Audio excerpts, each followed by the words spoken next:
संसद के सामने खड़ा हुआ, ये राहुल बाबा, शरद पवार, ममता, डीएमके सारे काऊ काऊ काऊ काऊ काऊ काऊ करते, मत करिए मत करिए।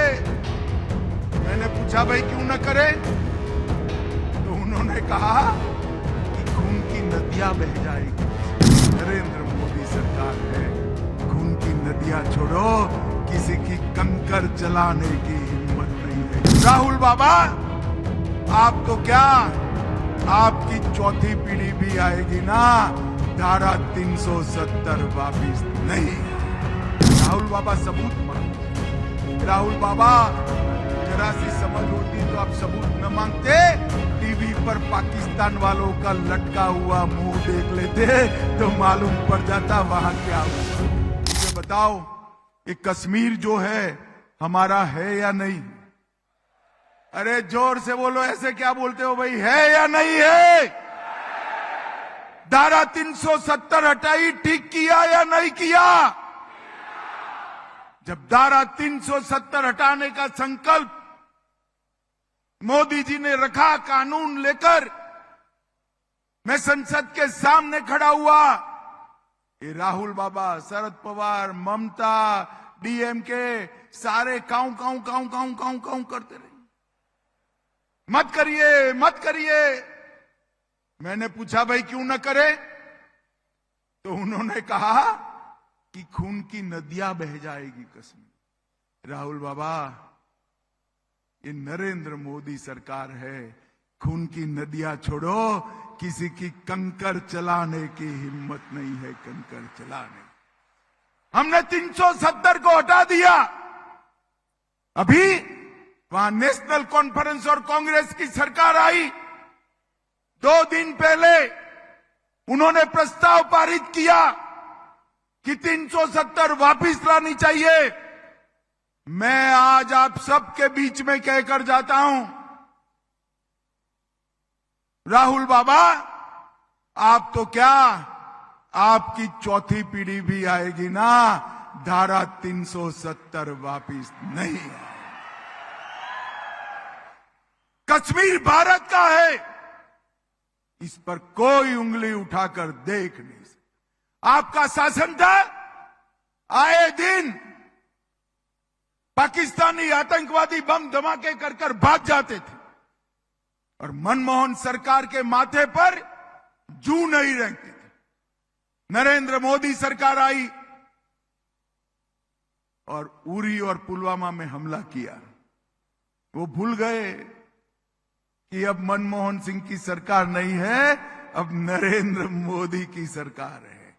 10 ही दिन में एयर स्ट्राइक और सर्जिकल स्ट्राइक कर कर पाकिस्तान के घर में घुसकर आतंकवादियों का सफाया करने का काम नरेंद्र मोदी जी ने। और उस वक्त ये सारे नेता सबूत मांगते थे, राहुल बाबा सबूत मांगते थे। राहुल बाबा, जरा सी समझ होती तो आप सबूत न मांगते, टीवी पर पाकिस्तान वालों का लटका हुआ मुंह देख लेते तो मालूम पड़ जाता वहां क्या हुआ है। भाइयों बहनों, इनके लिए देश से ज्यादा अपनी वोट बैंक है। औरंगाबाद का नाम संभाजी नगर होता है, ये विरोध करते हैं। मैं पूछना चाहता हूं उद्धव ठाकरे जी को, उद्धव ठाकरे जी, सत्ता के लिए बाला साहब की पूरी विरासत के साथ धोखा करना कितना ठीक है? आप धारा 370 का विरोध करने वालों के साथ बैठे हैं, आप राम मंदिर का विरोध करने वालों के साथ बैठे हैं, आप संभाजी महाराज के नाम से नामकरण का विरोध करने वालों के साथ बैठे। और अब आप वक्फ के अंदर मोदी जी जो सुधार ला रहे हैं, वो कानून का भी विरोध करने के वालों के साथ बैठे। मुझे बताओ कराड़ वालों, कांग्रेस सरकार ने वक्फ कानून को बदलकर इसके अंदर एकाधिकार वक्फ बोर्ड को दे दिया, जिसका दुरुपयोग होता है। वो वक्फ बोर्ड के कानून को बदलना चाहिए या नहीं बदलना चाहिए? जोर से बोलो, बदलना चाहिए या नहीं बदलना चाहिए?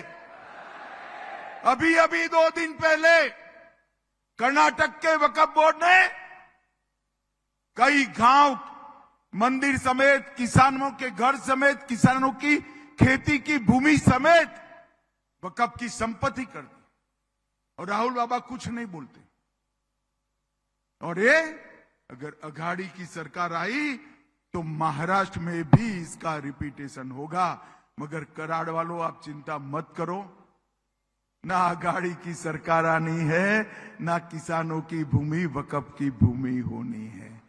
आज मैं दक्षिण कराड़ के लोगों को कहकर जाता हूं कि भारतीय जनता पार्टी इसी सत्र के अंदर वक्फ का बिल भी लाएगी और इसको पारित भी कराएगी, उसको कोई नहीं